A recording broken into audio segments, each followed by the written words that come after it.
चलिए तो इस सीरीज़ के अगले पार्ट में है हमारे पास में हिंदी। ठीक है, तो चलिए हिंदी के पेपर पर चलते हैं।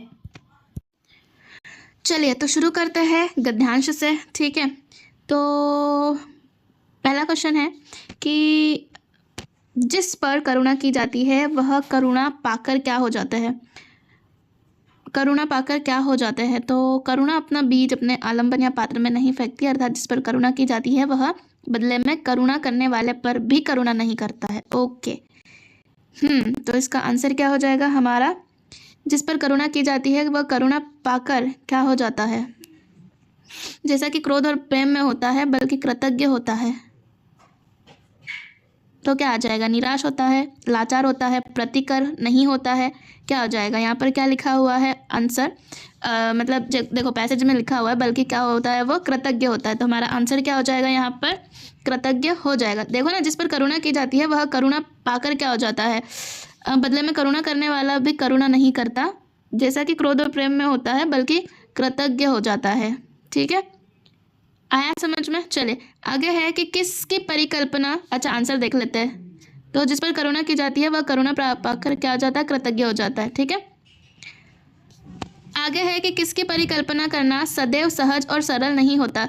सहज और सरल, सहज और सरल ढूंढो, सहज और सरल, सहज और सरल कहाँ लिखा हुआ है। सदैव सहज और सरल नहीं होता, तो क्या, किसकी परिकल्पना, तो कोमल भावों की परिकल्पना करना, कोमल भावों की परिकल्पना करना। क्या यह हमारा सही उत्तर है, देख लेते हैं हम। तो यस, ये हमारा सही उत्तर है कि कोमल भावों की परिकल्पना करना सदैव सहज और सरल नहीं होता है। ठीक है, अगला क्वेश्चन है कि करुणा करने वाले पर कभी करुणा कौन नहीं करता। करुणा करने वाले पर कौन नहीं करता, करुणा कौन नहीं करता। दयालु, देखते देखते, करुणा करने वाले पर भी करुणा कौन नहीं करता, करुणा करने वाले पर भी करुणा नहीं करता, कौन कौन कौन कौन कौन। दयालु, जिस पर करुणा की जाती है, प्रेमी या श्रद्धालु, इसका उत्तर क्या हो जाएगा। ठीक है, तो जिस पर करुणा की जाती है यही उत्तर बनना। देखो ये लिखा हुआ है ना, जिस पर करुणा की जाती है वह बदले में करुणा करने वाले, वह बदले में मतलब अगर आप किसी पर करुणा कर रहे हो तो वो आप बदले में आप पर करुणा नहीं करेगा, तो वही तो पूछ रहा है यहाँ पर कि आप किसी पर करुणा करते हो तो वो आप पर करुणा नहीं करता है। ठीक है, जिस पर करुणा की है आपने वही आप पर करुणा नहीं कर रहा है, तो हमारा आंसर क्या हो जाएगा, बी वाला हमारा आंसर हो जाएगा। ठीक है, चलिए आगे है कि सप्ताह में एक बार प्रकाशित होने वाले को क्या बोलेंगे, मासिक, पाक्षिक, अर्धमासिक या साप्ताहिक। तो ऑब्वियस सी बात है, क्या हो जाएगा इसका आंसर, सप्ताह में एक बार प्रकाशित होने वाले को साप्ताहिक बोलेंगे। आगे है कि निम्नलिखित में पक्षी का पर्यायवाची नहीं है। पखेरु, देखो प्राण पखेरु याद करो थोड़ा, प्राण पखेरु उड़ जाना, तो पखेरु का मतलब पंछी होता है। नभचर, नभ में चरने वाला पंछी होता है। अंडज, जो अंडे देते हैं तो भी पंछी होता है। बचा क्या हमारे पास में, निशिचर, तो निशिचर, निशि और चर, तो निशि यानी रात और चर मतलब चरना, घूमना, तो जो रात में घूमता है वो क्या होता है, उल्लू होता है क्या नहीं, दूसरे जानवर, बहुत सारे जानवर होते हैं जो निशिचर होते हैं, तो हमारा आंसर क्या हो जाएगा, निशिचर, जो क्या करते हैं रात में घूमते हैं, वो पर्यायवाची नहीं है पंछी का। तो क्या यह हमारा सही है, देख लेते हैं हम लोग। जी हाँ, देखो और क्या क्या होता है पंछी के पर्यायवाची, चिड़िया, परिंदा, पखेरु, विहग, नभचर, खेचर, दविज, अंडज, पाखी, सरकुत, खग, गगनचर इत्यादि। निशिचर का पर्यायवाची क्या है, सक्षम, दैत्य, दानव, निशाचर, धनुज, रजनीचर, देवारी, यातुधान इत्यादि। बाप रे बाप, कितने सारे हैं, तो देख लेना आप थोड़ा सा एक आध बार।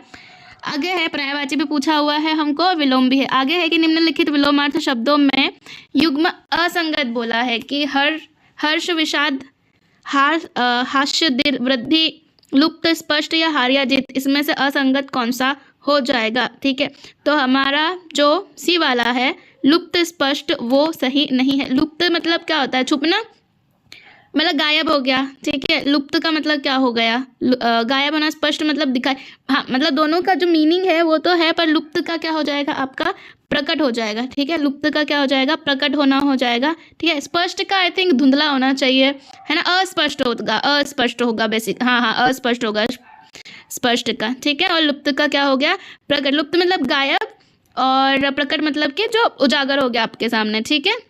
चलिए आगे, हास्य मतलब होता है कि छोटा, वृद्धि मतलब बड़ा होता है, ठीक है।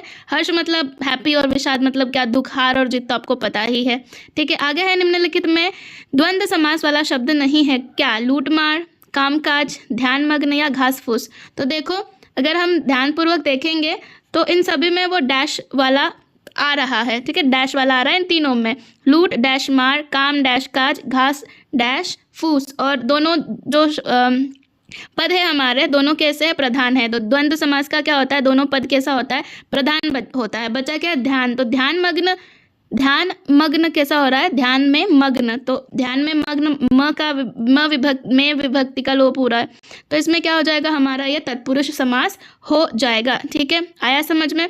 और तत्पुरुष समास क्या बोलता है कि जिसमें समस्त पद में पूर्व पद गौण तथा उत्तर पद प्रधान होता है, वहाँ क्या लगता है, तत्पुरुष समास लगता है, ठीक है। जैसे रोग मुक्त, तो रोग से मुक्त, बाह्य बोलेंगे ना इसको, बाह्य, हाँ। बाण, यजमान या वनस्पति। तो देखो वनस्पति तो नहीं सुना है हमने, अगर आप बंगाली हो तो वनस्पति बोलोगे, मैं बंगाली हूँ, ठीक है।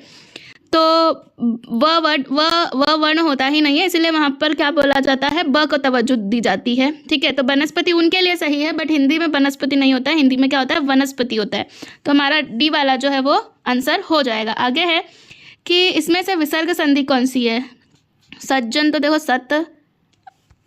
सज्जन का क्या हो जाएगा, तो सत धन जन हो जाएगा, क्या लिख रही हूँ मैं, सत धन जन हो जाएगा। उच्चारण का भी उत धन चारण हो जाएगा, तल्लीन का भी तत् धन लीन हो जाएगा, ठीक है। बचा क्या, निष्फल। तो निष्फल का कैसा होता है, नीह और धन क्या होता है, फल होता है। तो हमारा आंसर क्या हो जाएगा, विसर्ग पूछा है तो आंसर भी हमारा क्या हो जाएगा, ए हो जाएगा हमारा आंसर। अब बचा है आखिर वाला कि अक्ल का दुश्मन, मुहावरे का। तो अक्ल का दुश्मन कौन होता है, मतलब जो बेवकूफ़, जो अपनी ही बुद्धि का दुश्मन हो, वो कौन होता है, मूर्ख व्यक्ति होता है। तो हमारा आंसर हो जाएगा क्या, डी वाला। और इसका वाक्य में प्रयोग हम कैसे कर सकते हैं कि श्री कृष्ण के समझाने पर भी दुर्योधन क्या होता है, सीधी राह पर नहीं आया, क्योंकि वह कैसा है, अक्ल का दुश्मन था, ठीक है, अक्ल का दुश्मन था। और यहाँ पर हमारे पीजीटी के PYQ लास्ट ईयर के ख़त्म होते हैं। एंड आई होप ये वीडियोस आपके लिए हेल्पफुल रही हो और आपको समझने में भी मदद मिली हो कि कैसे कैसे क्या क्वेश्चंस बन सकते हैं। इस बार भी बहुत ज़्यादा, देखिए कंपटीशन तो है, बट आप मेहनत करेंगे तो ये भी निकल जाएगा। एंड EMRS पे पूरा फोकस कीजिए।